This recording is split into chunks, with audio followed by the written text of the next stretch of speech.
Hello, YouTube. My name is Alan, and it's that time once again. Let's talk metal. So, for this episode, it's high time we rotated back around to checking out some new wave of British heavy metal singles. Haven't done this for a while.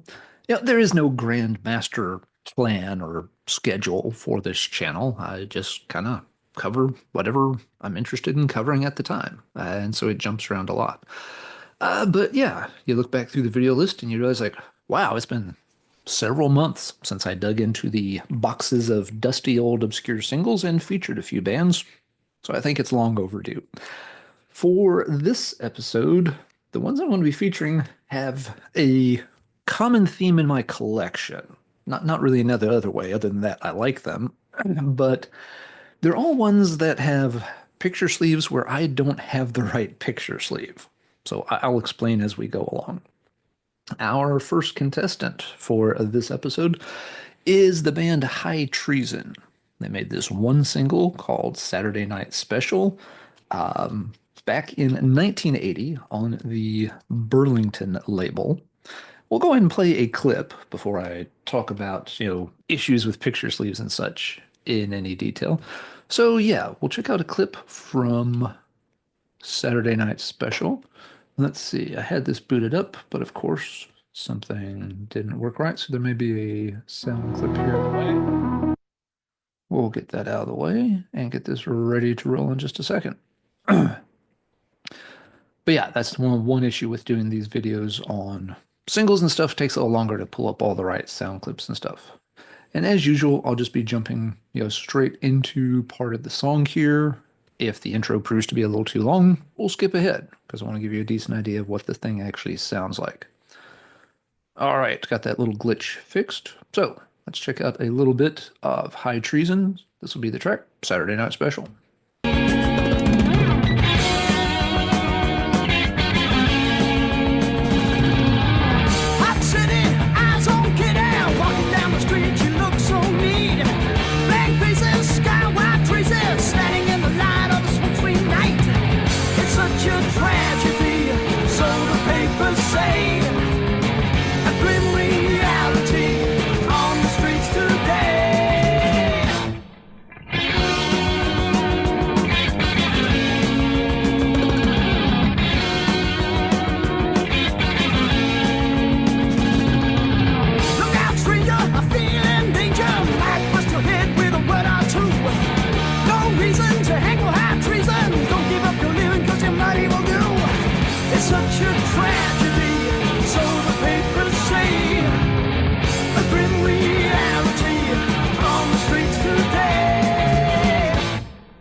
Well, Saturday night specials in town again.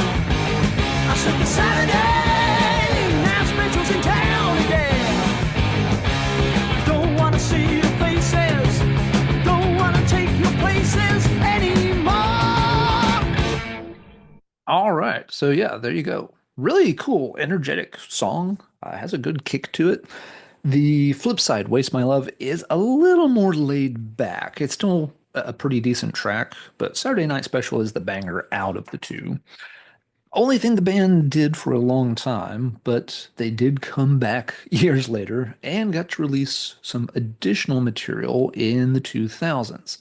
I've never really checked any of it out, but yeah, there's at least three full lengths and an EP, all from like 2005 to about 2019. So there is additional material out there. The band did get some recognition later on.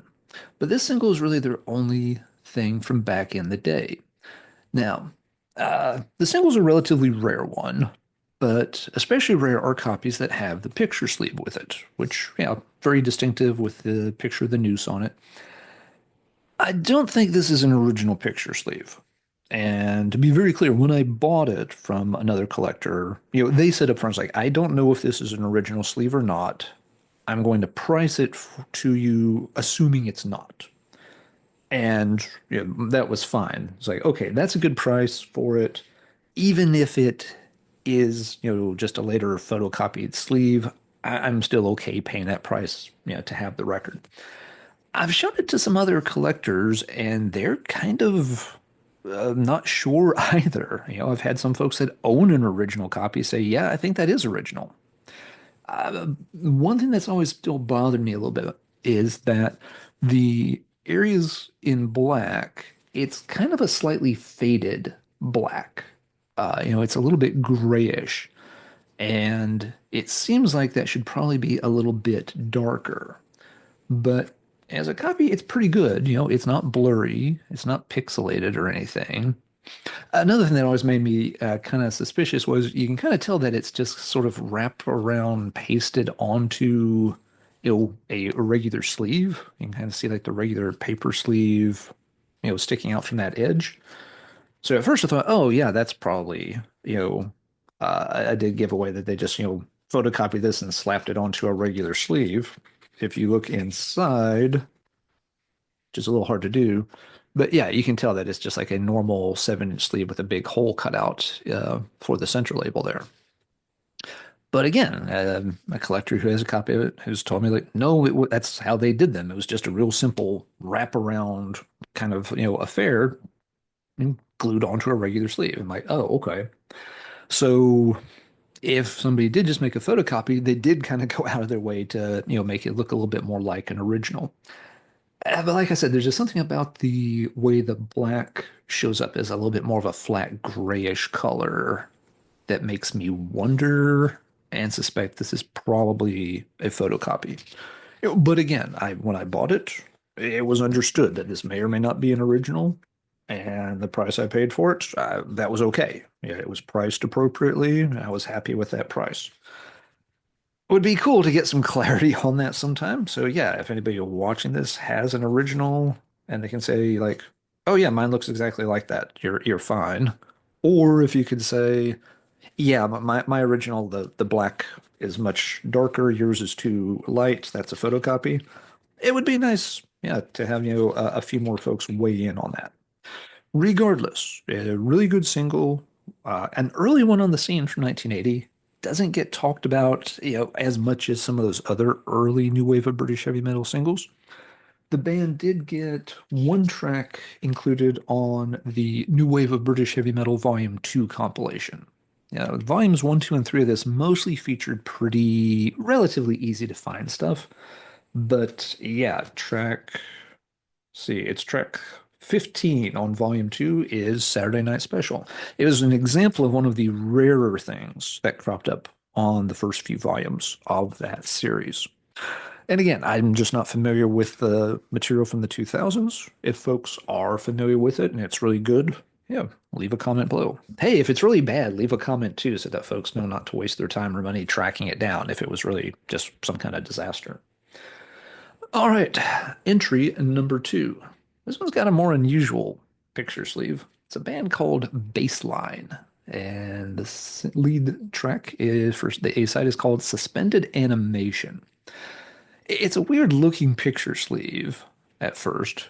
I really like the way bands would come up with these odd conceptual designs to try to get across a weird song title sometimes.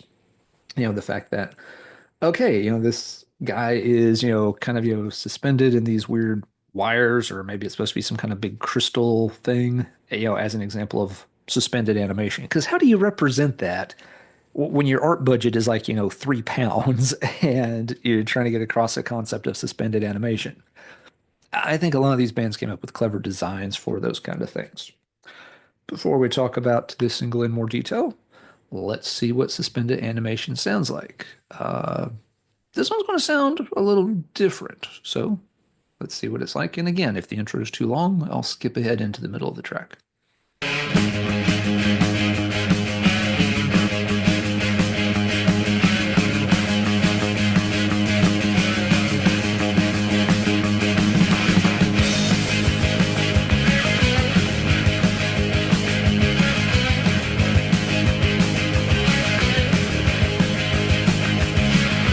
Walking in a storm, nowhere to go.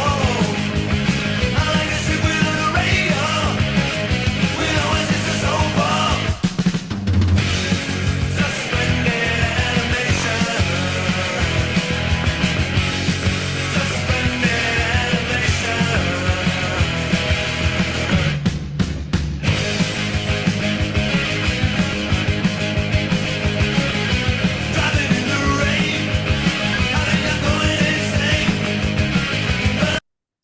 Yeah, I dig this song a lot. Really good energy, nice punchy, kind of catchy beat to it. Um, it is a little atypical for new wave of British heavy metal. It's not completely outside the box, but it is drifting into some other styles. And I do see this single listed under other genres. It's another one that you will not find on Metal Archives. It probably isn't quite metal enough for them to list. If you look it up in some other places, you'll see it listed under things like power pop, for example. The band's picture on the back of the sleeve also would probably strongly push someone to consider them in that direction. I mean, these guys do not look heavy metal at all. But at the same time, there is a certain metallic heaviness to the main riff in that song.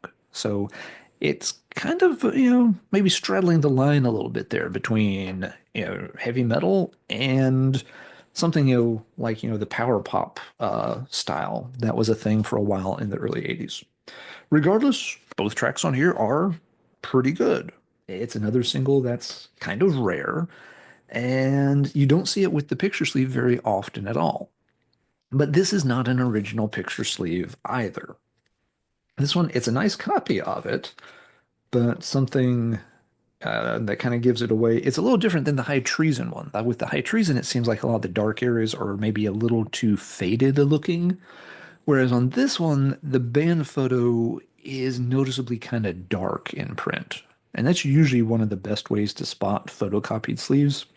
If they have a band picture on the back and it seems way too dark or too grainy, that usually means it's not an original. So yeah, this one seems like an older picture sleeve. Like, heck, I guess at this point I've had it 20 years or more.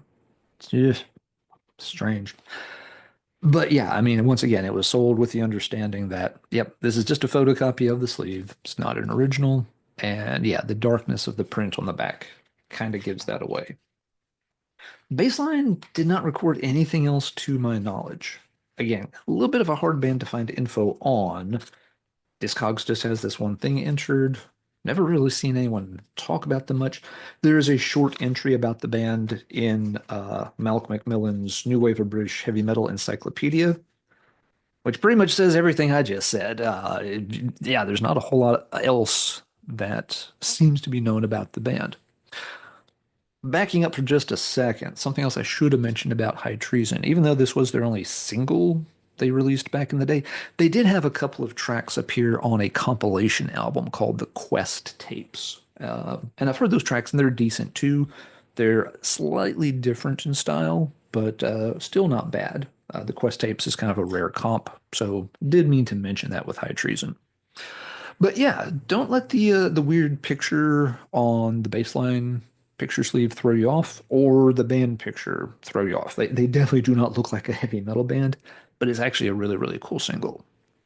That one was from 1981, so we've had High Treason from 1980, Baseline from 1981. Let's wrap this up with our third and final entry of the night from 1982.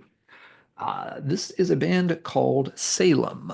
Uh, Really cool looking picture sleeve here. Distinctive logo with the big fancy font and the big demonic looking visage here. And we'll talk about Salem in a minute, but let's let the music do the talking. First, this will be a clip from the side called Cold as Steel.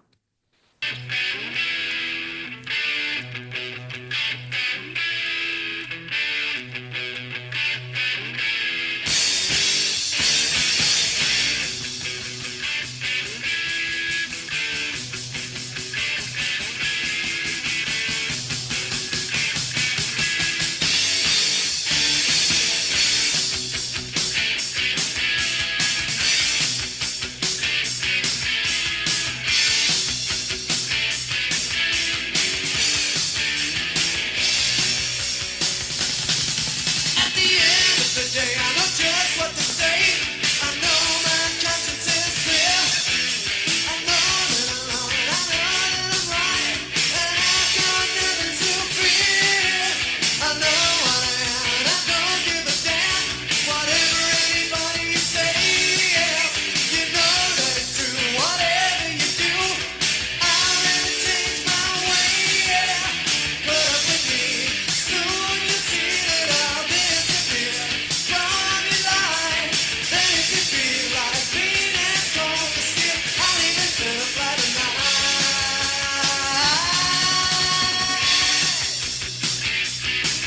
All right. So yeah, another good song there. Yeah, a very pacey one, kind of raw, bare bones type of sound, but has a good heaviness to it.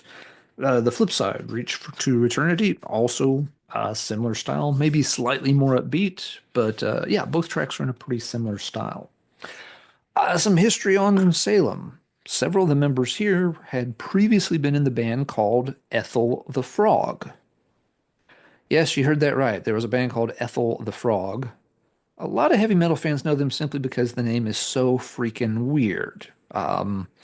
Ethel the Frog had about 15 seconds of fame with the EMI label, but when they kind of quickly fell apart, some of the guys regrouped under the much better named Salem project. They did a demo that was decent around 81, and then we recorded two of the tracks for this single in 82. The single versions are a little bit heavier than what you hear on the demo. The demo takes are okay, but actually, this is a case where the re-recorded versions for the single sound better than the demo. They also demoed more material in 83. I think I've heard that material somewhere along the line, and it's noticeably less heavy, which agrees with other descriptions of it that I've read that, yeah, they were starting to get a little too melodic for their own good. 83 can be a rough year for new wave of British heavy metal. Yeah, the success of Pyromania by Def Leppard made a lot of those bands think, hmm, what if we tried to water down our sound and go in that direction too? Sorry to all you Pyromania fans, it's not my favorite Def Leppard record. Anyway, Salem did get some additional exposure here and there. They are featured on Volume 6 of the New Wave of British Heavy Metal series. Let's see, it's the other track, not the one I played a clip from, but Reach to Eternity, that is featured on this one. Sorry, Reach for Eternity. I think I just said Reach to Eternity, but you reach for it. Salem, also similar to High Treason, got to take another swing at things during the 2000s. Had some records come out much later. Looking at the discography, there was a compilation done in 2010, and then you started seeing some new stuff come out, some EPs in the early 2010s, and a few albums kind of in the mid 2010s. At that point, apparently things get confusing. This seems to be another one of these cases where the band has ended up splitting into two camps, and both are using slightly different versions of the name. Um, One of them is called Salem UK, which is, yeah, a pretty common device for bands to use. The other branch also has Salem in the name, but it's something different. It's called From Salem.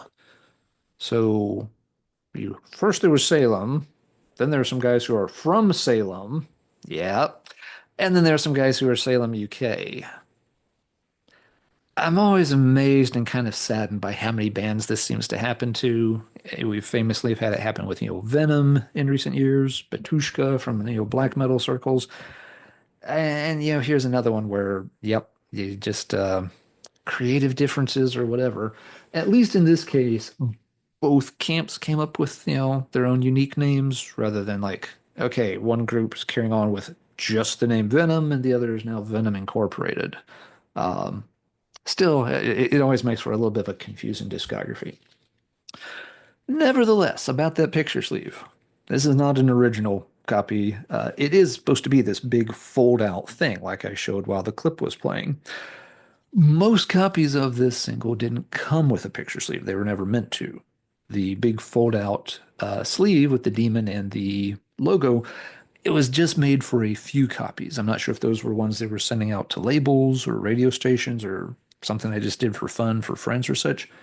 But yeah, in general, copies are not supposed to come with that. Very, very few have been made. It's a very high dollar item when you find one with an original sleeve like that. And it's something to keep in mind too with some of these singles. This isn't the only one that has that situation. Most copies of the High Treason single were issued without a picture sleeve, right? So collectors sometimes have issues with that. They'll feel like, oh, I've got the High Treason single, but mine doesn't have the picture sleeve, so it's incomplete. No, it's not actually incomplete. It was probably sold that way with no sleeve in the first place. You probably have exactly what you were supposed to have. It's just that some copies ended up getting the picture sleeve added to them. Salem's the same way. If you have just the Salem single, that's great. It's an awesome single. You should be glad you have it. Again, sometimes I see people pining a little bit too much, being like, yeah, I've got Salem, but I don't have the original sleeve with Salem, so there's still a hole in the collection. So it's like, well, unless you want to spend a boatload of money and years of time waiting for an original to show up, you're never going to get one. I'm never going to get an original Salem sleeve, and I'm okay with that. I've got an original copy of the record. I've got a nice facsimile of the sleeve. I'm kind of good. Same thing is true for the Reincarnate single. It's a fantastic single. It was one of the very first singles I ever featured on this channel way back in like episode 2 or 3 or 4 or something. There's just a tiny number that had this kind of promo picture sleeve, again, using the phrase kind of loosely. And a lot of collectors will pass on the sleeveless copies because, like, no, no, no, no, no. If I'm going to buy it, I want a version with the sleeve. It's like, okay, I get that mentality. But at the same time, most of these copies were never meant to have a sleeve. It's not like you're buying an album where the cover is missing. You're just buying a piece of vinyl that never was meant to have a cover to begin with. And if you want to spend the next, several years of time and then you'll hundreds, if not a couple of $1,000s trying to get one of those super rare, only 20 examples made kind of picture sleeves, that's okay. That's up to you. But I think folks, again, stress themselves out a little bit too much about wanting the original sleeves for these records that weren't actually meant to be sold with sleeves anyway. It's cool if you can get it. And if you've got it, that's awesome. But yeah, you shouldn't feel like your copy of Salem or High Treason or Reincarnate is inferior in some way just because you don't have that super, super, super rare picture sleeve. If every copy was supposed to come with it, I understand a bit more wanting the sleeve with it. But that's not always the case when you get into these old new wave of British heavy metal singles. So yeah, that's it for tonight. 3 cool singles, none of which I have an original picture sleeve for, and I'm very unlikely to ever get an original picture sleeve for any of these, but I got no problem with that. So now let's talk metal in the comments down below. What do you think of Baseline, High Treason, and Salem? All pretty good ones in my opinion. Maybe your opinion differs. Which one stands out? Is any of that later Salem or High Treason material good? Does anybody know anything about the band Baseline? Because I feel like the information I've got is, well, pretty baseline. That'll do it for this time. Until next time, everybody take care, and as always, keep banging your head.